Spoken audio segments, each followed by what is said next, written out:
She took all my credit cards. The day I was hospitalized, she vanished without a word. I couldn't believe it. I sat on the edge of the hospital bed, my hands trembling slightly, not from fear but from the weight of realization. My heart was pounding in a rhythm I hadn't felt in years, a mixture of disbelief and a quiet, simmering determination. The room smelled faintly of antiseptic, the sound of the monitors ticking a steady reminder of time moving forward while she was gone. Before I continue, I want to thank you for being here and encourage you to subscribe and follow this story until the end, because this isn't just about what happened to me, it's about discovering the truth behind betrayal and reclaiming control of one's life. Now, let me take you back to the morning that led to this moment. I had woken up early, sunlight pouring through the half-open blinds of my bedroom, brushing across the kitchen counter where I had set out breakfast. A cup of coffee steamed gently beside a plate of oatmeal I had prepared, savoring the small routines that made life feel predictable. My plan was simple. Check my mail, then head to the hospital for my scheduled checkup. I hadn't expected anything out of the ordinary, but there was a tension in the air that I couldn't place, an almost imperceptible shift in Jessica's behavior as she moved around the house with her usual practiced smile. She greeted me warmly enough, but her eyes lingered on my purse and my wallet just a moment too long, and I felt the smallest flicker of unease. I shook it off, telling myself that perhaps I was imagining things, that sometimes people simply moved quickly when getting ready. Still, when I grabbed my keys and looked for my credit cards, they were gone. My chest tightened, but I didn't raise my voice. I didn't panic. Instead, I let the silence stretch between us, noticing how the afternoon light reflected off the marble countertop, casting long shadows across the kitchen floor. The thought formed slowly, deliberately. She had taken them, and she was gone. My mind raced, not with anger, but with the need to understand, to see clearly what had happened and why. I recalled all the moments leading up to this day, all the times I had helped with bills, driven her to appointments, and lent money without question. Each memory was a thread in a tapestry that now felt tangled with betrayal. Yet I did not let the emotions overtake me. I breathed in, felt the steady rhythm of my heartbeat, and made a choice. I would not act hastily. I would observe, gather evidence, and reclaim what was mine, not with anger, but with measured precision. The hospital call came moments later, and as I spoke to the nurse confirming my admission, I realized that every step I took from this moment would be deliberate. Every decision, every action would be guided by clarity, not by the chaos of being taken advantage of. I settled back against the crisp hospital sheets, listening to the soft hum of the air conditioning, and felt a strange calm wash over me. Despite the uncertainty, despite Jessica's disappearance, I understood something fundamental. The power to respond was mine, and it began with patience, observation, and quiet resolve. Outside, the day carried on with the usual city sounds. Cars passing, distant voices, the low rumble of life continuing. While inside, I mapped each detail, each small clue that might reveal her intentions. I examined the pockets of my coat, the drawers of my bedside table, every place she might have left a trace. Nothing yet, but the absence itself spoke volumes. She had overstepped, but she had underestimated me. I let that thought settle as I looked out the window at the crisp autumn sky, the trees swaying gently in the morning breeze. I was alone in this, yes, but not powerless. The story had just begun, and I would see it through step by step, uncovering the truth behind the quiet theft, the disappearance, and the choices that had led me to this hospital bed. And as the sunlight shifted across the floor, highlighting the small imperfections in the tiles, I smiled faintly, knowing that my response would be measured, sharp, and unrelenting, not with shouting, not with accusations, but with the steady clarity of someone who had been underestimated for far too long. The hospital room was quiet except for the rhythmic beeping of the monitors and the faint rustle of nurses in the hallway. I sat upright in the bed, my hands folded neatly on my lap, and allowed my mind to wander back over the past 2 days. Each morning had begun the same. Sunlight cutting through the blinds, the smell of brewed coffee, the hum of the refrigerator, and the soft ticking of the clock on the wall. I had moved carefully through my routines, making breakfast for myself and settling small things in order, expecting nothing unusual, yet a subtle tension had lingered like a shadow across the house. The memory of Jessica moving quickly around the kitchen replayed in my mind, the way she had smiled with just a hint too much brightness, her eyes darting toward my belongings as if testing boundaries. I remembered noticing the slight delay in her responses, the almost imperceptible hesitation when I mentioned my appointments, and the way she had lingered in doorways longer than necessary. At the time, I did not give it much thought, dismissing it as ordinary fluster. Yet now, with the credit cards gone and her absence confirmed, every small gesture had new significance. I recalled the evenings spent organizing bills, balancing statements, and quietly assisting with family financial matters, the countless times I had extended trust and patience. Each memory now weighed differently, tinged with the realization that trust had been misused, that gestures of care had been taken for granted. I observed the room around me carefully, noting the sunlight sliding across the pale green walls, the way it fell over the white sheets and the polished wooden floor.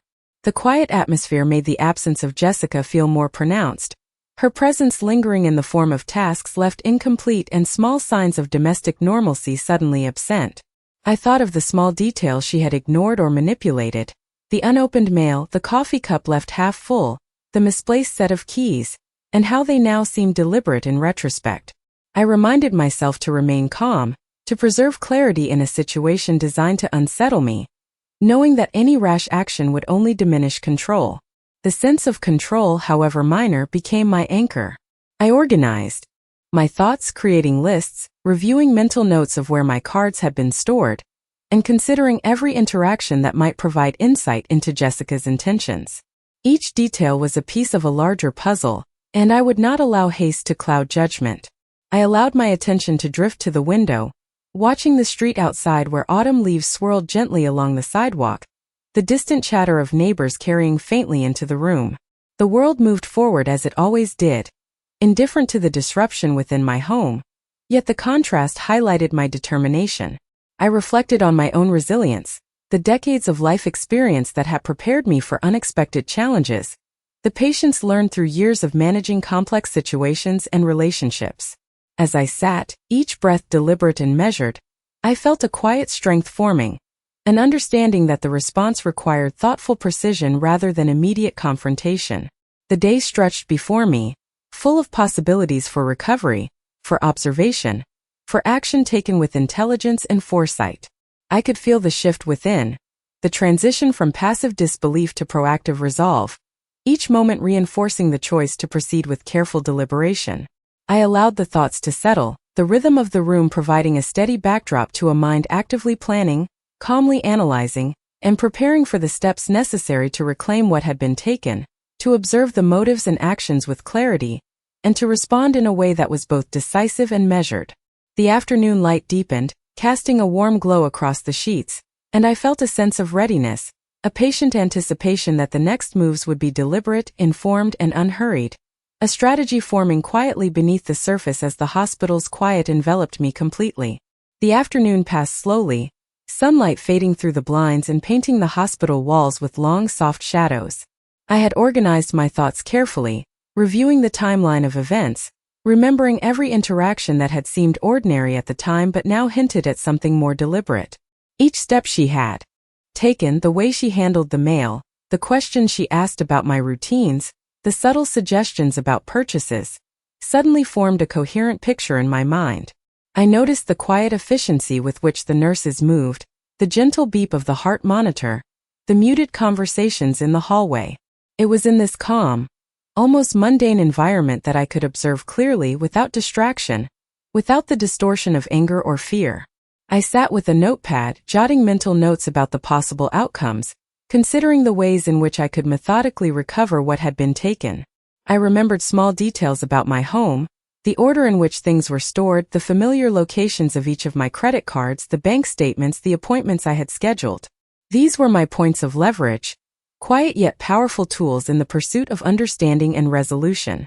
I allowed myself to dwell on the feelings of being overlooked and underestimated, not to dwell in bitterness, but to sharpen my perception and reinforce my resolve.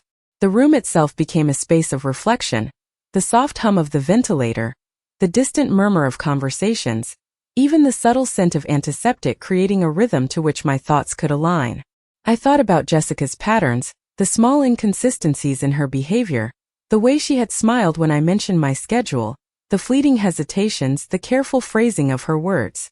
Each observation was a clue, and I cataloged them meticulously, imagining how they might inform my next steps. I reflected on my own life experience, the years of managing a household, handling unexpected challenges, and maintaining composure in difficult situations. It became clear that patience, not immediate action, was my advantage. I sipped the lukewarm water from the hospital cup, feeling the steady beat of my own heart, and let my mind wander through possible scenarios, evaluating each for the likelihood of success and the clarity it could provide. The quiet afternoon allowed me to mentally rehearse conversations, anticipate questions, and prepare responses that would be precise, deliberate, and controlled. I felt a growing sense of empowerment, understanding that this was a situation to be navigated with calm intelligence rather than impulsive reaction. Each tick of the clock reinforced the passage of time and the necessity of careful observation, reminding me that clarity could only be achieved by maintaining composure. The soft rustle of the curtain, the gentle creak of the bed frame as I adjusted my position, each ordinary sound became a background against which my mind worked methodically to untangle the events that had led to this moment. I allowed myself a moment of quiet reflection, acknowledging both the disappointment and the determination, the sense of being taken advantage of, and the recognition that I still held the ability to respond thoughtfully. In this stillness, I understood the importance of measured steps, the accumulation of small, deliberate actions leading toward resolution, and the clarity that comes from observation unclouded by emotion. The day progressed, the sunlight shifting across the floor, highlighting the familiar textures and surfaces of the hospital room, and I felt a quiet confidence settling in. Every detail mattered, every observation built toward understanding, and I resolved to move forward with careful precision, turning this moment of apparent loss into an opportunity for insight, planning, and ultimately, restoration of control. The hospital quiet had shifted slightly with the approach of evening, the golden sunlight stretching across the pale green walls and reflecting off the white sheets. I leaned back against the crisp pillows, feeling the smoothness of the hospital linen beneath my fingers, each fold familiar and comforting in its ordinary detail. My mind wandered to the morning, the way I had moved through familiar routines without interruption, the sound of the coffee machine gurgling as it filled the air with warmth. I pictured the layout of my home, the exact places where each credit card had been stored, the meticulous arrangement of bills and receipts I had kept over the years. Every memory of routine, of small, careful management, now provided insight into the potential paths Jessica had taken, each step a clue I could piece together. Allowed myself to think of the countless mornings when I had risen early, set the table, brewed coffee, and organized the day, all with a sense of quiet control and anticipation, never imagining that the very order I cherished could be disrupted so subtly. The nurses moved about with professional precision, the distant hum of conversation in the hallways providing a soft, constant backdrop, each sound amplifying my awareness of the world outside my immediate room. I considered the patterns of Jessica's behavior in detail, recalling the way she had lingered just a moment too long in front of cabinets, the faint hesitation when asked about appointments or plans, the careful phrasing of her words designed to appear helpful while revealing little. Each recollection formed a map in my mind, a network of observations that would allow me to act decisively when the time was right. I noted the way the sunlight slanted across the floorboards, the gentle sway of the trees outside the window casting shifting shadows across the hospital corridor. In these details I found perspective, a quiet strength that was not loud or confrontational but measured and deliberate. I reflected on my own history of managing a household, of carefully tracking expenses and schedules, of anticipating needs and providing support without expectation. This experience had honed observation skills, patience, and strategic thinking that were now essential in understanding the current situation. Each small sound, each minor disruption, each fleeting thought became part of a larger picture, and I cataloged them with careful attention, imagining how they might inform my next steps. I realized that the passage of time itself was an ally, providing clarity and distance from immediate emotions, allowing for reflection and the development of a methodical plan. My resolve solidified quietly, like the steady pulse of the heart monitor beside me, reminding me that clarity and patience could be more powerful than rash action. As I observed the subtle shifts in light, sound, and sensation, I felt the tension within me transform into focus, a concentrated awareness of the situation and of my own capabilities. The room, the sounds, the textures, and the small deliberate routines became the framework within which I could gather understanding, make plans, and prepare to reclaim control. I breathed deeply, the cool air moving in rhythm with my heartbeat, and let the steady realization sink in that while others might act impulsively, I could approach this moment with calculated precision, turning apparent disadvantage into insight, observation, and ultimately measured action that would restore balance and clarity. Evening descended over the hospital, casting a warm amber glow through the blinds as the sunlight softened across the walls and the crisp white sheets. I sat quietly, absorbing the calm of the room while my mind traced the details of the day and the days prior, each observation sharpening my understanding of the unfolding situation. I considered the small clues Jessica had left behind, subtle changes in behavior that I had dismissed at first but now clearly indicated intention, the way she had asked about certain appointments, the precision with which she had moved through the house, and the slight hesitation when responding to routine questions. I reflected on my own routines, how I had meticulously managed bills, scheduled appointments, and kept a detailed record of transactions over the years, each moment of care and diligence now serving as a roadmap to reclaiming control. The faint hum of the hospital ventilation, the distant chatter of visitors, and the soft beeping of the monitors provided a rhythm to my thoughts, allowing me to organize plans with careful clarity. I envisioned the layout of my home, where each card had been stored, the sequence of keys, the placement of important documents, and the patterns of everyday life that Jessica might have exploited. I cataloged these in my mind, noting where vulnerabilities existed, and how they could be addressed through observation and strategic action. The quiet allowed me to consider every possibility, to anticipate questions and responses, and to measure the timing of each step before acting. I reviewed interactions from the past weeks, subtle inconsistencies, the deliberate phrasing of seemingly casual remarks, and the way she navigated household spaces, all forming a mental map of intent and opportunity. I felt the weight of experience settle into a calm determination, the decades of life and management providing insight and resilience in a moment designed to unsettle. As the light shifted across the room and shadows lengthened on the floor, I allowed myself to imagine the sequence of actions I would take, the careful gathering of evidence, the assessment of impact, and the preparation for measured confrontation, knowing that timing and precision would be more effective than impulsive reaction. Each breath was deliberate, each thought catalogued with purpose, and in the quiet, I felt a growing sense of empowerment, understanding that clarity, patience, and careful observation were my greatest tools. The room, with its ordinary sounds and textures, became the framework for strategy, a controlled environment in which I could observe, plan, and prepare. I considered the larger picture, the relationships, the routines, and the subtleties of trust and expectation, all of which now informed a meticulous plan for reclaiming control. The evening deepened, the golden light softened further, and I sat in steady reflection, knowing that each observation, each note, and each small insight accumulated into a foundation for action. I felt prepared, poised to navigate the coming steps with precision, patience, and quiet authority, understanding that the smallest details could provide the leverage needed to restore order, reclaim agency, and bring clarity to a situation that had seemed disorienting, ensuring that my response would be deliberate, thoughtful, and ultimately effective. The evening had deepened into a quiet night, the soft glow from the hallway lights filtering through the blinds and casting elongated shadows across the hospital room. I sat with my hands resting lightly on the white linens, observing the room with measured attention, noting every small movement, every sound that might inform my understanding. The rhythmic beeping of the monitors provided a steady cadence, a subtle reminder of the passage of time, and the constancy of life even amid uncertainty. Considered the upcoming steps carefully, each decision weighed against the knowledge I had painstakingly gathered over the course of the day.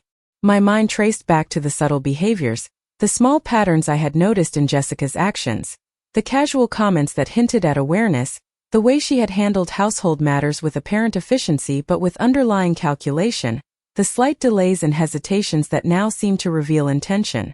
Each observation became a building block in a mental map, guiding my planning and clarifying priorities. I reflected on my own routines at home, the exact placement of financial statements, the order in which bills were paid, the precise way I had always organized important documents. These details, once mundane, now served as keys to understanding the disruption and forming a plan for restoration. I allowed myself to envision the sequences of action that could be taken with precision, to recover what had been taken and to reclaim authority over my personal affairs. The quiet of the room emphasized my thoughts, each breath taken deliberately, each heartbeat a measure of calm focus. I revisited the earlier observations, cataloging them in order of relevance, considering potential consequences, and rehearsing responses in my mind without haste or agitation. The sounds of the hospital, distant conversations, the subtle hum of medical equipment, the movement of a nurse adjusting a chart, created a backdrop against which I could think clearly, free from distraction. I recognized the value of patience, of waiting for the right moment, of preparing meticulously rather than reacting impulsively. Each detail, each subtle cue, reinforced the necessity of strategy and clarity, ensuring that the actions taken would be deliberate and effective. I thought about the broader picture, the routines of the household, the subtle interplay of relationships, and the ways in which trust and responsibility had been manipulated. This understanding allowed me to formulate a calm, controlled approach, grounded in observation and analysis. I felt the quiet empowerment of preparation, the confidence that comes from understanding, and the measured anticipation of the steps ahead. As the night deepened, the room settled into stillness, and I sat in patient observation, mentally rehearsing each move, considering every variable, and preparing to act with clarity and precision, knowing that measured, deliberate action would ultimately restore control and reveal the truth behind the disruption. The early morning light seeped gently through the blinds, casting soft stripes across the hospital room and illuminating the subtle textures of the walls and sheets. I remained seated on the bed, hands resting lightly on my lap, feeling a sense of calm focus as I reviewed the carefully organized plan forming in my mind. Each detail of the previous day had been cataloged. The exact locations of my credit cards, the timing of routine tasks, the interactions that hinted at intention, and the small inconsistencies that suggested deliberate manipulation. The hum of the ventilator, the faint rustle of nurses moving in the hallway, and the distant echo of conversations became a rhythm against which my thoughts aligned, each sound marking the passage of time and emphasizing the quiet control I was asserting over my own mind. I revisited every subtle cue I had observed in Jessica's behavior, the way she had questioned minor details with too much interest, the slight pause before responding to simple statements, and the casual handling of household items that had hinted at premeditated actions. Each observation became a stepping stone toward understanding the full scope of the situation, and I mentally charted the sequence of events that could lead to clarity and resolution. I allowed myself to remember the routines that had previously gone unnoticed. The order of mail delivery, the placement of bills, the careful arrangement of receipts and statements, all practices that had once been mundane but now offered insight and leverage. I reflected on the patience and foresight developed over decades of managing a household and coordinating the small details of daily life, recognizing that these skills were essential in navigating the current circumstances. The quiet of the hospital provided a contrast to the mental activity within me, allowing observation and planning without distraction or external pressure. I considered the possibilities, evaluating each potential response, anticipating outcomes, and rehearsing in my mind the steps I would take to restore order and reclaim control. My resolve strengthened with each passing moment, informed by careful reflection and the clear understanding that decisive action required patience and deliberate timing. I noted the subtle shifts in light across the floor, the gentle sway of trees outside the window, and the familiar sounds of life moving steadily in the distance, each element reinforcing a sense of continuity and perspective. I focused on the patterns, the small indicators, and the sequence of events that would allow me to approach the situation with clarity, intelligence, and precision. The room, ordinary and calm, became the setting for strategy and reflection, a space in which observation and careful thought could flourish. I felt the quiet empowerment that comes from understanding and preparation, a deepening awareness that the next steps would be guided by insight rather than impulse, each action deliberate, measured, and capable of bringing clarity, restoring balance, and ensuring that the situation would be addressed with both control and composure. The morning progressed slowly, the sunlight shifting across the walls and sheets, reinforcing the rhythm of observation and reflection, and I embraced the steady awareness that clarity, patience, and measured action would guide the resolution of the events that had unfolded. By late morning, the sunlight filled the hospital room with a soft, steady glow, highlighting the small details that I had come to rely on as markers for observation and planning. I began organizing my thoughts into deliberate steps, tracing the exact sequence of events and considering the most effective ways to address each issue. The first task was understanding the full scope of what had been taken and identifying the critical points where intervention would restore control. I mentally reviewed the locations of each credit card, the statements I had maintained, and the patterns of household management that I could leverage. Each detail was mapped carefully, the rhythm of the monitors and the faint hum of the air conditioning providing a steady backdrop for reflection. I considered the possible explanations and excuses, anticipating what might be said and how to respond with clarity and precision, focusing on fact and evidence rather than emotion. Then I began to outline the first actions, contacting the bank, verifying account activity, and establishing a timeline that could be referenced with authority. Each phone call, each inquiry, each verification became a piece of the larger strategy, a way to rebuild order while maintaining composure. I allowed myself to think through how I would communicate the findings, choosing words that conveyed certainty without anger, presenting facts plainly so there would be no room for misinterpretation or deflection. As the afternoon light shifted across the walls, I rehearsed scenarios in my mind, visualizing responses, noting potential challenges, and preparing for measured confrontation if necessary. The calm of the room supported this focus, the subtle sounds of footsteps, distant voices, and the mechanical rhythm of medical equipment providing a steady foundation for strategy. I considered the timing of each step, the order in which actions would have the greatest effect, and the ways in which observation could guide decisions to ensure that outcomes were controlled and predictable. Each minor detail observed in previous days, hesitations, patterns, the placement of items, was now a valuable tool in planning the resolution.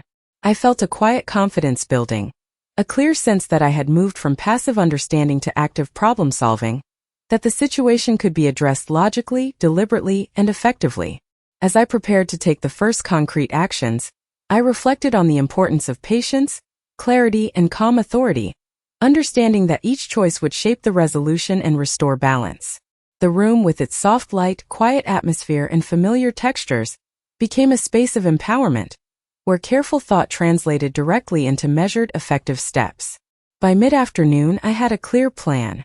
For each necessary action, from contacting institutions to documenting findings and preparing for follow-up, knowing that the combination of observation, evidence, and deliberate decision-making would provide the means to resolve the situation fully and restore control with precision and confidence. By late afternoon, I had completed all the necessary steps to address the situation, each action deliberate and guided by the careful observation and preparation of the previous days. The accounts had been secured, the credit cards deactivated, and the necessary confirmations documented in writing. I sat back in the hospital bed, feeling the steady rise and fall of my chest, the calm assurance of having restored control over my own affairs. The room, still bathed in soft, warm light, reflected the sense of order and resolution I had worked to achieve. I thought about Jessica and the choices she had made, not with bitterness, but with a clear understanding that her actions no longer dictated the course of my life. Every small detail I had observed, the hesitations, the subtle gestures, the patterns, had guided me to a solution that was measured, precise, and effective. I considered the lessons embedded in the experience, the value of patience, the importance of careful observation, and the strength that comes from responding with intelligence rather than reaction. I reflected on the trust that had been taken for granted, the boundaries that had been tested, and the ways in which deliberate, thoughtful action could restore balance and agency. As I looked around the room, the sunlight fading into a gentle evening glow, I felt a quiet sense of empowerment, a recognition that knowledge and preparation had transformed a moment of disruption into an opportunity for insight and control. The hospital sounds, the soft footfalls in the hallway, the distant conversation of visitors, the steady hum of equipment, underscored the normalcy of life moving forward, yet within me there was a steady confidence that the outcome had been shaped by careful, deliberate choices. I considered how this experience would inform future interactions, the importance of maintaining vigilance and awareness, and the clarity that comes from measured responses. The resolution of the immediate situation left space for reflection, for understanding the subtleties of trust and intention, and for reinforcing the principles that guide personal agency. I allowed myself a moment to absorb the stillness, to feel the quiet strength that had emerged from observation, planning, and thoughtful action, and to acknowledge the empowerment that comes from reclaiming control in a respectful and deliberate manner. As the evening deepened and shadows lengthened, I contemplated the broader implications, the importance of boundaries, the ways in which subtle actions can carry meaning, and the value of responding with patience and clarity. I realized that while moments of disruption and betrayal may occur, the response, the careful, intelligent, and measured response, defines the ultimate outcome. And as I sat there, the room quiet and calm around me, I wondered, how often do we overlook the subtle signs around us, and what might we achieve if we observed, reflected, and acted with deliberate thought in every aspect of our lives? Thank you for watching our video. If you enjoyed it, please subscribe to our channel so you don't miss any new stories.